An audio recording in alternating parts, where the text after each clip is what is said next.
Hello ladies and gentlemen, and welcome back to Georg Mack Plays the Classics. Time to head to the gridiron with one of the greatest quarterbacks of all time in Joe Montana football. The last football outing on the Master System was a turnover on downs, so with the Genesis needing a Sega-produced football game, Little Brother gets its own version.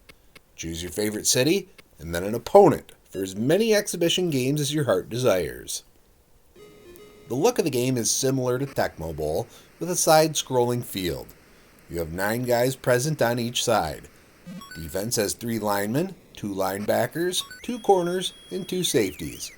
You can choose from man-to-man coverage, zone coverage, a linebacker blitz, goal line, or prevent. You can then choose which player you want to take control of. I usually like playing as lineman, but it wasn't very effective here. None of the positions on defense were very effective to play as. The opposing QB was able to make passes to double-covered guys all the time. There are no penalties, so you can mug receivers, but it doesn't really make a difference. Tipping the ball to cause an incomplete is inconsistent.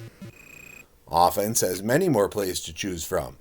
There are a decent mix of run and pass plays available. They all have really stupid names, but are standard routes. After snapping the ball, you cycle through possible receivers with button 2 and throw it with button 1. If you choose a run play, you have to manually hand it off to your back with button 1. If you're too early or too late, you'll pitch it to them instead. The computer was pretty good at getting interceptions against me. I threw 6 against Green Bay and barely pulled off the win. This made the passing game much less attractive.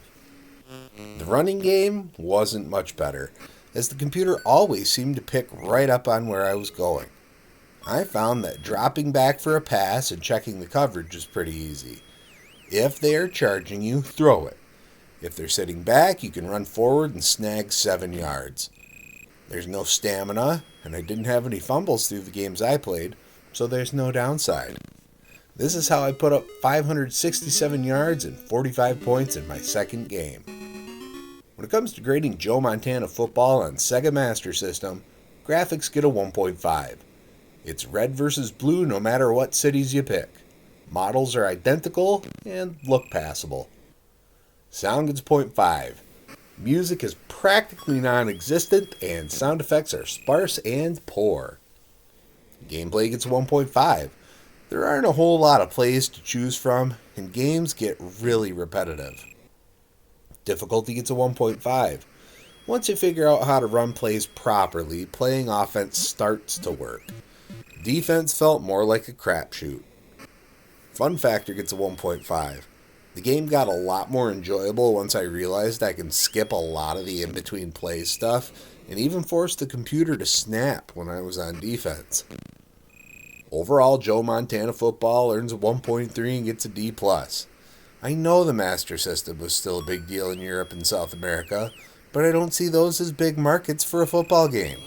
It's playable, but it's time to upgrade to a Genesis.